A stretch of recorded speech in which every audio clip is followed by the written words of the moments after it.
follow natin si Tatay Abe. Tatay Abe, no? Yes. Tapos yung vlog mo.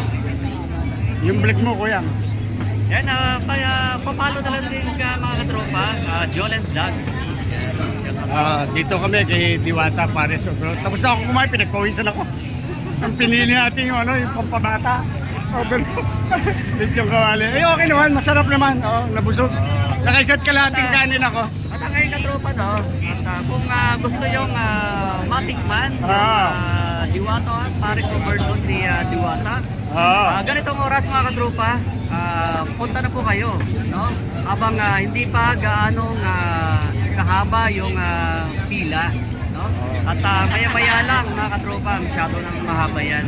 Lalong-lalo na kapag abutan kayo ng alas 6 ng hapon, ay abutan na kayo ng panyan. Mga kung alas 6 kayong pumunta, no, ng hapon, alam mo, makakatikin kayo ng